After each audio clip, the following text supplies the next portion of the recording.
ini untuk sesuatu advokasi non litigasi. Ya jadi memang itu Mas, tugas kita itu adalah seorang advokat, salah satunya adalah kewajiban untuk mengedukasi, mengadvokasi kan. Iya betul juga. Jadi memang diharapkan profesi kita, ya kan, itu tidak hanya tentang duit finansial, betul. Betul. Tapi memang harus mencerdaskan kan begitu. Sama kita tamat sarjana hukum juga kan dipesan oleh rektor juga, bermanfaatkanlah ilmumu di masyarakat. Paling enggak itu. Ya kita ilmu itu kan bisa membantu orang lain juga, bisa untuk membantu kecerdasan masyarakat, nolong masyarakat. Selain untuk memang tidak kita pungkiri bahwa karena ilmu kadang kita saat ini kan untuk menunjang finansial kita. Mulai dari awal. Dengan perencanaan pemerintah juga untuk mengakomodir masyarakat miskin yang kurang mampu. Saat ini adalah mengimbau kepada para pelaku atau praktisi hukum, terutama LPH, kantor pengacara, untuk mendirikan lembaga bantuan hukum yang terakreditasi. Itu gunanya satu untuk bisa menyerap anggaran daerah juga untuk membantu masyarakat miskin. Tanggapan jenengan bagaimana dan kondisi di Pacitan sejauh mana ini yang jenengan alami? Oke, ini tentang LBH ya, bantuan hukum. Jadi ngap juga Mas, ini saya copot. Nggak apa-apa ya, kita satu mobil, jadi nggak bisa pakai masker, nggak masalah mestinya ya tuh. Undang-undang bantuan hukum itu dasarnya itu Undang-Undang Nomor 16 Tahun 2001 kalau nggak salah, coba saya cari ya.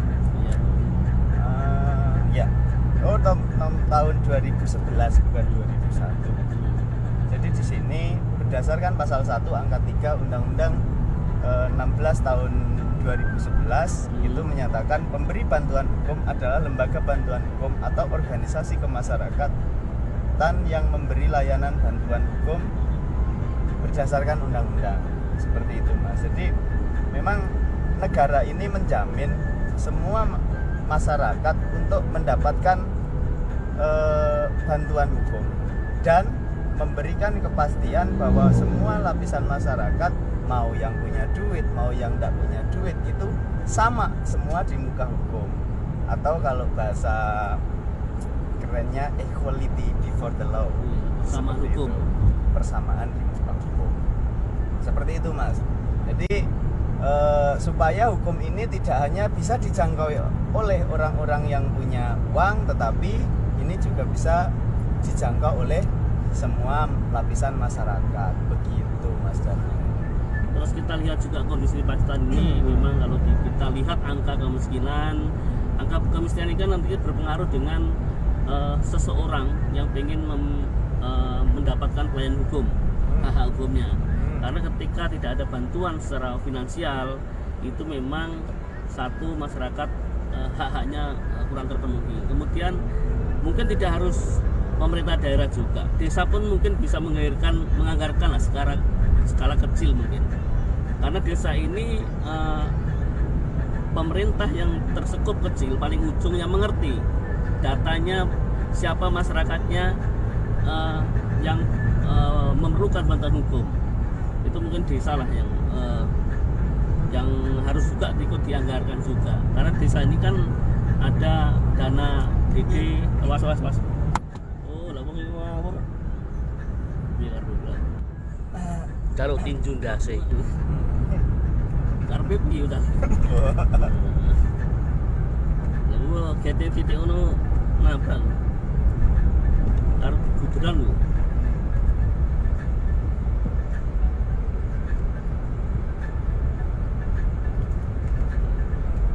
Kalau masyarakat Pacitan, dengan juga warga Pacitan, sejauh ini bagaimana dengan lihat di Pacitan ini masyarakat miskinnya? Masih skala banyak atau gimana? Terutama daerah-daerah jenengan sekitarnya. Wah, saya kalau ditanya masalah masyarakat miskin ya tidak ngerti.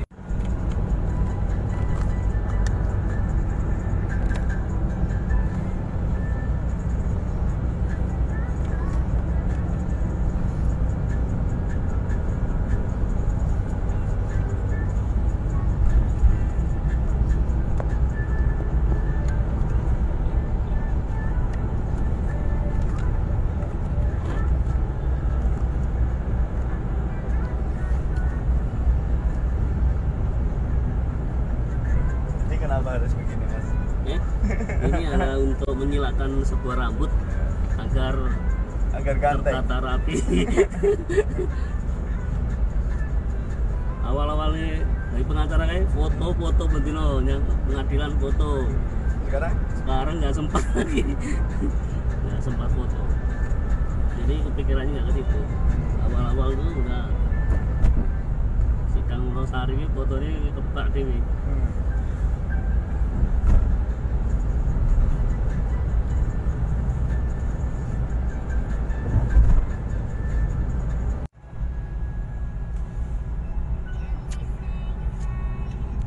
Ini kemarin sidang kemana nih Mas Dewi? Ini saya kemarin rumahnya di mobil ya? Iya nih kayaknya. Nah, ini banyak kunjungan pejabat namanya nih. Kemana? Keluar kota kemarin? Iya, sudah kemana-mana ya saya. Ya wis begini aja lah. Enjoy, nikmati itu nikmati. Slow. Tapi sedangkan ini termasuk generasi muda yang potensial. Ya sebenarnya memang kita harus produktif apa aja mas. Jadi kalau saya juga kan sekarang nggak cuma fokus di advokat, tapi memang ada usaha lah, beberapa usaha yang sedang berjalan. Karena jenuh juga mas kalau kita hanya menjalankan profesi, rutinitasnya ya begitu terus, yang kita urusi adalah masalah orang. Stres kita mas. Masalah orang banyak, masalah orang kita yang harus menyelesaikan. Ya tapi nek gak ada orang bermasalah gak ada duit dong. Ya. Makanya itu ini Mas Dwi ini adalah yang kemarin saya pakai sepeda motor ke tengah hutan untuk melihat usahanya dia ayam kemarin. Ini beliau inilah, ini ownernya dia. Ini luar biasa, seorang advokat, kemudian seorang pengusaha muda juga. Ini bisa dicontoh menjadi inspiratif pemuda-pemuda yang ada di daerah sini, khususnya Pacitan dan sekitarnya. Masih belajar. Bicara hasil nanti, tapi bicara langkah, kemudian melakukan sebuah tindakan itu luar biasa. Nah gini, kalau filosofinya orang Jawa kan begini, nandur bakal ngunduh kan gitu. Nek telaten ya bakal panen. Nah itulah. Tapi sekarang gini, anak-anak muda ini gini, ada yang dia ngunduh tapi nggak usah pakai nandur. Ada mas. Misalnya gimana? Tahu nggak? Nah, itu orang download. Oh iya. Orang ngunduh. Iya. Enak tau itu? Itu ya betul juga.